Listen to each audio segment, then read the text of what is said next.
Bismillahirrahmanirrahim. Assalamualaikum warahmatullahi wabarakatuh. Waalaikumsalam warahmatullahi wabarakatuh. Halo anak-anak, Halo Pak. mungkin di siang kali ini kita akan membahas mengenai ketentuan sholat lima waktu. Adapun tujuan pembelajaran kali ini yaitu mengenai pengertian dan dalil sholat lima waktu. Yang kedua itu syarat sholat. Dan yang ketiga sunat sholat. Dan yang keempat membatalkan sholat.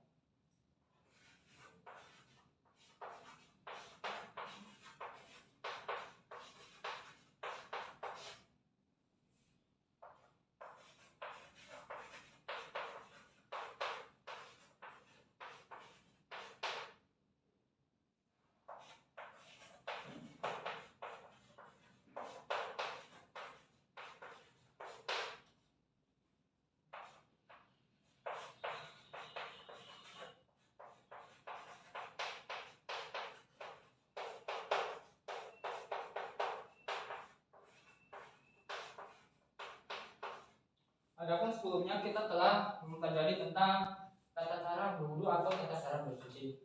Sekarang kita mungkin akan mengerjakan tata cara beribadah yang baik. Adapun pengertian sholat adalah secara bahasa yaitu berarti doa. Adapun secara istilah sholat adalah ibadah yang terdiri dari perkataan dan perbuatan tertentu yang dimulai dengan takbir dan diakhiri dengan salam. Sholat wajib juga disebut dengan sholat fardu ain ataupun sholat muktabah, yang berarti sholat yang harus dikerjakan oleh orang Islam yang telah memenuhi syarat. Sholat wajib dibagi menjadi dua, yaitu sholat fardu ain dan sholat wajib fardu kifayah. Adapun dalam Al-Quran surat Al-Baqarah ayat 2 ayat 43, dan dirikanlah sholat dan bayarlah zakat dan rukulah bersama orang-orang yang beruku. Adapun secara bahasa juga, amal yang pertama kali dihisab bagi seorang hamba pada hari kiamat adalah sholat. Jika sholatnya baik, maka akan dinilai baik semua amalnya yang lain, dan jika sholatnya rusak, maka akan dinilai jeleklah semua amal yang lain. Sholat dalam Islam menempati kedudukan yang sangat penting, karena sholat adalah perbuatan pertama kali akan dihisab atau dihitung bertanggung jawab kelak di hari kiamat. Adapun kita akan membahas mengenai syarat sholat. Syarat sholat terbagi menjadi dua, yaitu diantaranya yaitu syarat sah sholat dan syarat wajib sholat. Syarat sah sholat, apakah kalian mengetahui? Yang pertama apa? Suci badan dan dari hadis besar dan kecil. Yang kedua suci badan,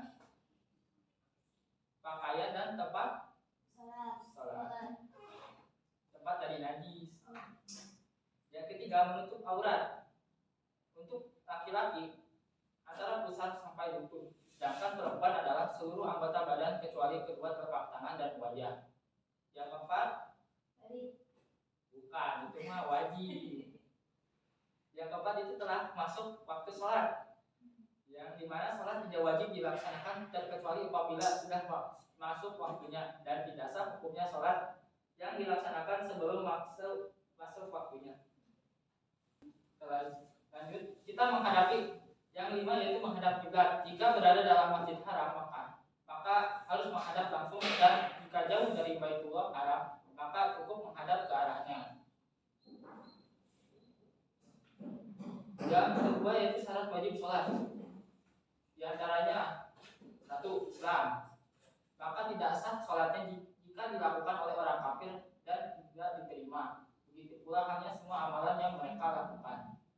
Yang kedua, balik. Untuk laki-laki telah keluar sperma atau sudah berumur 15 tahun, sedangkan perempuan telah keluar darah haid atau sudah berumur 15 tahun. Yang ketiga, berakal. Maka tidak wajiblah bagi sholat itu bagi orang gila atau mabuk. Yang keempat, suci dari haid dan nifas perempuan. Yang kelima yaitu telah sampai dakwah kepadanya. Yang keenam, terjaga atau tidak sedang libur. Apakah ada pertanyaan? Saya Pak izin bertanya.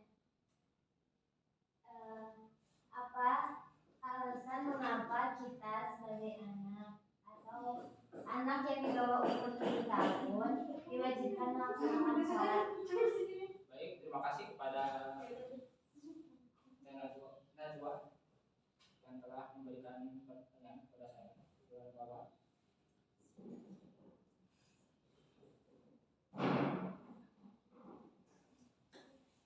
Apabila mengapa anak berumur 7 tahun diwajibkan untuk melaksanakan sholat dari kerjakan? Karena agar terbiasa untuk kedepannya. Sebab kalau mereka ditunggu sampai berumur 15 tahun, mungkin mereka akan lalai atau tidak mengerjakan sholat. Kalau dari kecil disuruh sholat terus-menerus, maka akan menjadi sebuah kebiasaan. Mungkin itu. Jadi diwajibkannya hanya karena untuk membiasakan anak agar melaksanakan sholat gitu Pak. Iya. Terima kasih Pak. Lanjut kita ke materi yang ketiga, yaitu sunat sholat. Sunat sholat merupakan ucapan atau gerakan yang dilaksanakan dalam sholat. Selain rukun sholat, sunat sholat dibagi menjadi dua, yaitu sunat ab'ad dan sunat hayat. Sunat ab'ad adalah amalan sunat dalam sholat yang apabila terlupakan harus diganti dengan sujud sahwi, yang merupakan sunat. Yang termasuk dalam sunat ab'ad adalah tasyahud awal, membaca sholawat pada tasyahud awal, membaca salawat atas keluarga Nabi dan pada tasyahud akhir, membaca qunut pada sholat subuh dan sholat witir pada pertengahan hingga akhir bulan Ramadan. Yang kedua yaitu sunat hayat. Sunat hayat adalah amalan sunat dalam sholat yang apabila terlupakan tidak perlu diganti dengan sujud sahwi. Di antaranya contohnya yaitu mengangkat tangan ketika takbiratul ihram sampai sejajar dengan ujung jari dengan telinga dan telapak tangan sampai bahu. Itu seperti ini. Allah. Yang kedua yaitu meletakkan tangan kanan di atas tangan kiri ketika sedekap, itu ketika sholat. Jadi di atas kanan itu sunnah. Biasanya kan ada orang yang kayak gini. Yang ketiga yaitu memandang ke tempat sujud kecuali membaca asyhadu an la ilaha illallah, ketika itu pandangan ke arah ujung tangan. Yang keempat membaca doa iftitah. Yang kelima yaitu tumaninah, diam sejenak sebelum atau sesudah membaca surat Al-Fatihah. Adapun tumaninah juga dari ruku maupun ke ruku, iktidal pun sujud itu harus ada tumaninahnya agar lebih baik.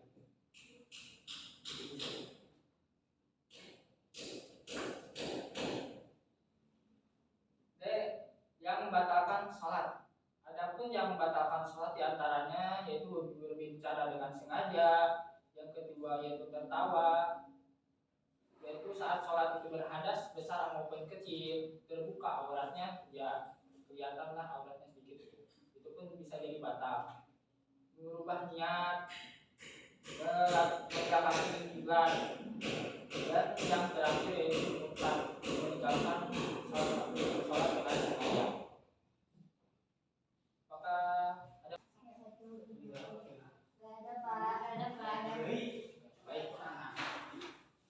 Mungkin kita akan mengelompokkan yaitu kelompok satu yaitu kelompok Gina sama Alika, dan kelompok dua yaitu Najwa sama Jessica.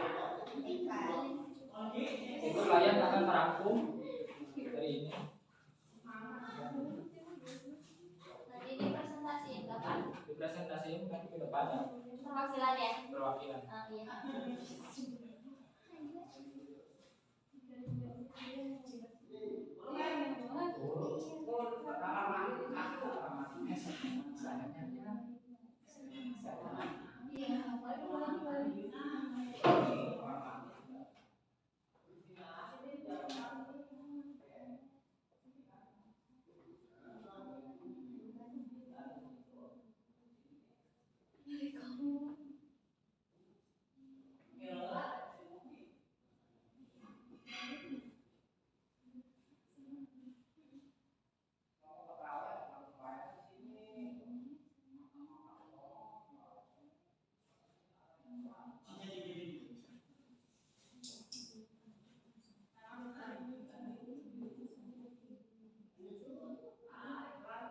siap?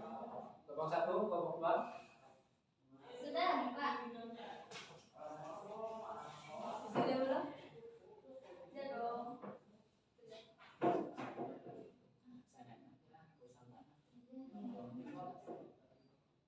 Baik, kelompok 1, silakan ke depan. Satu. Ayo. Kelompok. Iya. Semangat. Semangat Gina. Semangat Gina. Assalamualaikum warahmatullahi wabarakatuh. Waalaikumsalam warahmatullahi wabarakatuh. Di sini saya perwakilan dari kelompok 1 akan menyampaikan hasil rangkuman dari kelompok kami mengenai sholat 5 waktu. Yang pertama, pengertian sholat 5 waktu. Sholat secara bahasa berarti doa. Secara istilah, sholat adalah ibadah yang terdiri dari perkataan dan perbuatan tertentu yang dimulai dengan takbir dan diakhiri dengan salam. Sholat wajib itu dibagi menjadi 2 macam, yaitu sholat fardu ain atau seluruh umat Islam itu wajib menjalankannya, dan sholat wajib fardu kifayah. Apabila salah seorang telah melaksanakan maka gugurlah. Yang kedua, syarat sholat. Syarat sholat itu terbagi 2, ada syarat sah sholat dan syarat wajib sholat. Yang pertama, syarat sah sholat. Syaratnya itu yang pertama, suci badan dari hadas besar dan hadas kecil. Yang kedua, suci badan, pakaian dan tempat dari najis. Yang ketiga, menutup aurat. Yang keempat, telah masuk waktu sholat. Yang kelima, menghadap kiblat. Lalu berikutnya ada syarat wajib sholat. Syaratnya yang pertama Islam, yang kedua balik, yang ketiga berakal, yang keempat suci dari haid dan nifas bagi perempuan, yang kelima telah sampai dakwah kepadanya, dan yang keenam terjaga atau tidak sedang tidur. Sekian presentasi dari kelompok 1. Apabila ada kesalahan mohon maaf. Wassalamualaikum warahmatullahi wabarakatuh. Waalaikumsalam warahmatullahi wabarakatuh. Terima kasih untuk kelompok 1. Baik, kelompok 2, silakan ke depan. Assalamualaikum warahmatullahi wabarakatuh. Waalaikumsalam warahmatullahi wabarakatuh. Saya Yustika sebagai perwakilan dari kelompok 2.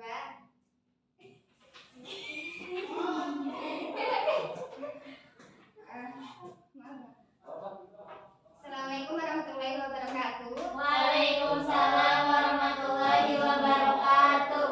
Saya Yustika, perwakilan dari kelompok 2.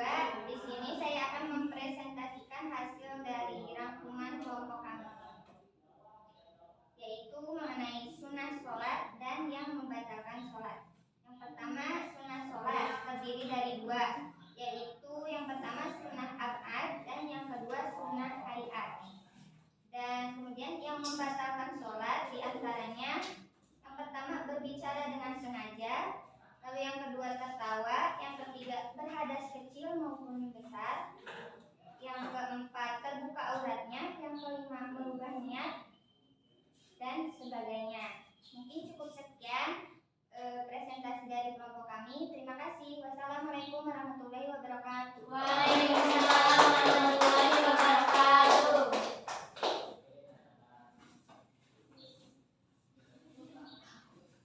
Terima kasih kepada kelompok 2 yang telah melaksanakan yang telah ke depan untuk menampilkan presentasinya.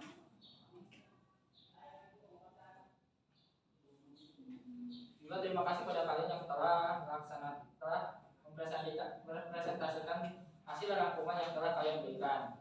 Good job, terima kasih.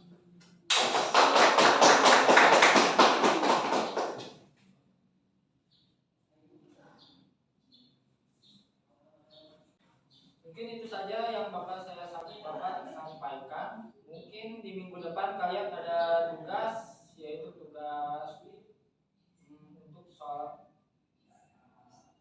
tes sholat maupun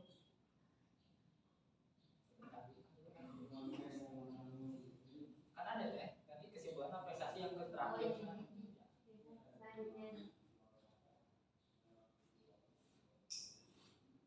Mungkin di minggu depan kalian akan lanjut ada tugas dari Bapak yaitu tes sholat dari per orang ya. Mungkin juga terima kasih yang telah melakukan presentasi. Untuk kesimpulan, tolong Rida dulu.